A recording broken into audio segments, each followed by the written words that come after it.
Hello and good evening, everyone. My name is Robbie V, and I'll be your narrator for tonight. Tonight's chilling tale is entitled Mr. Widemouth by Perfect Circle 35. So sit back, relax, and enjoy.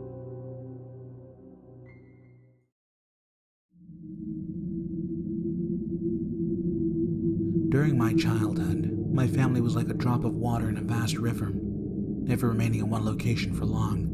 We settled in Rhode Island when I was 8, and there we remained until I went to college in Colorado Springs. Most of my memories are rooted in Rhode Island, but there are fragments in the attic of my brain which belong to the various homes we had lived in when I was much younger. Most of these memories are unclear and pointless, chasing after another boy in the backyard of a house in North Carolina, trying to build a raft to float on the creek behind the apartment we rented in Pennsylvania, and so on. But there is one set of memories which remains as clear as glass, as though they were just made yesterday. I often wonder whether these memories are simply lucid dreams produced by the long sickness I experienced that spring, but in my heart, I know they're real. We were living in the house just outside the bustling metropolis of New Vineyard, Maine. Population 643. It was a large structure, especially for a family of 3. There were a number of rooms that I didn't see in the 5 months we resided there.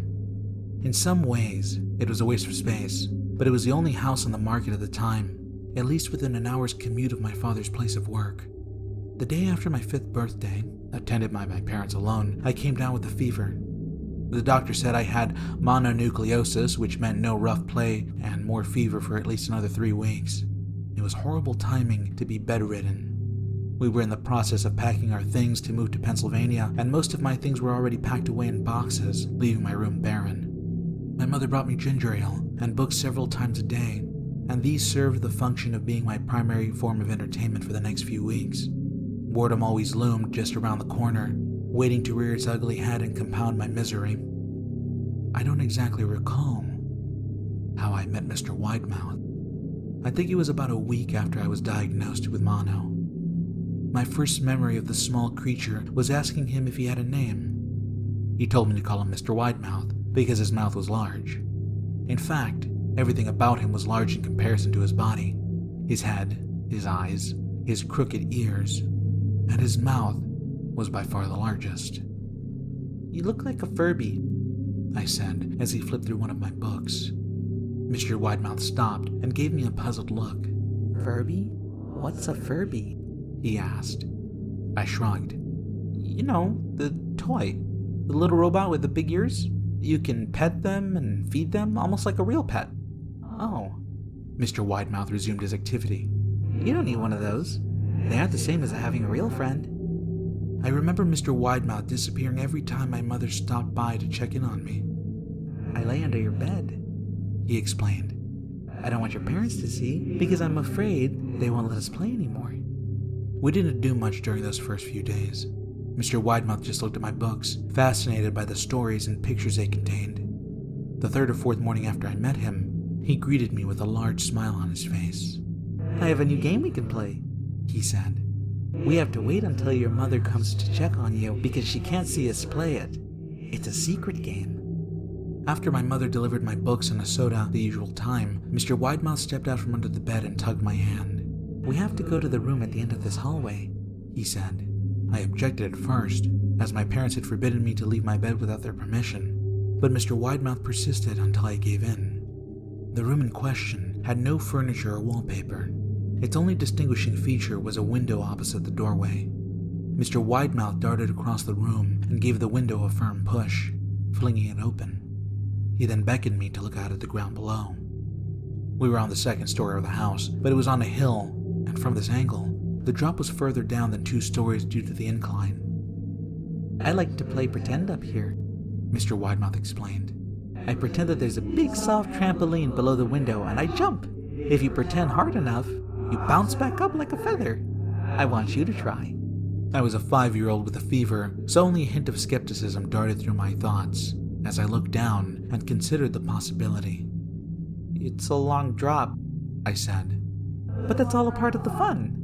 It wouldn't be fun if it was only a short drop. If it were that way, you may as well just jump on a real trampoline." I toyed with the idea, picturing myself falling through the air, only to bounce back up to the window on something unseen by human eyes. But the realist in me prevailed. "Maybe some other time," I said.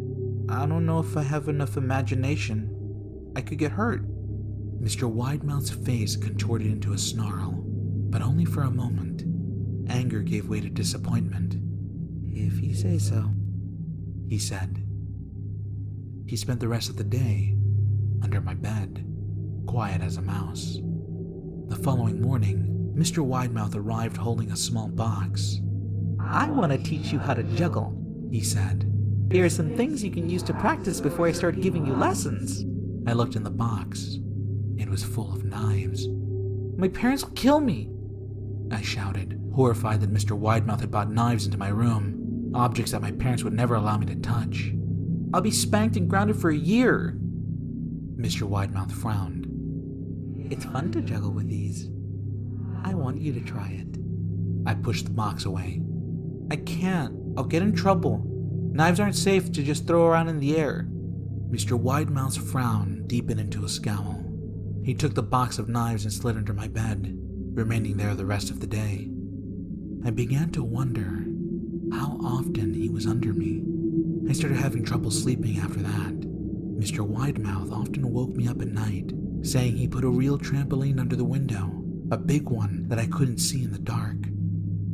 I always declined and tried to go back to sleep, but Mr. Widemouth persisted. Sometimes, he'd stay by my side until early in the morning, encouraging me to jump. It wasn't so fun to play with anymore. My mother came in one morning and told me I had her permission to walk around outside. She thought the fresh air would be good for me, especially after being confined to my room for so long. Ecstatic, I put on my sneakers and trotted out to the back porch, yearning for the feeling of the sun on my face. Mr. Widemouth was waiting for me. "I have something I want you to see," he said. I must have given him a weird look, because he then said, "It's safe, I promise." I followed him to the beginning of a deer trail which ran through the woods behind the house.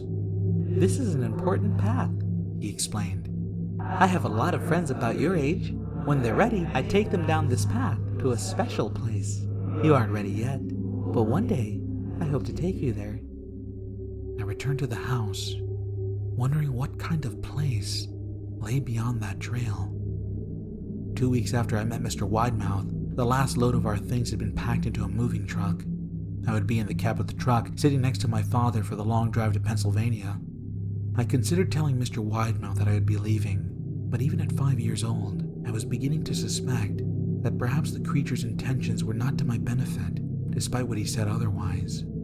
For this reason, I decided to keep my departure a secret.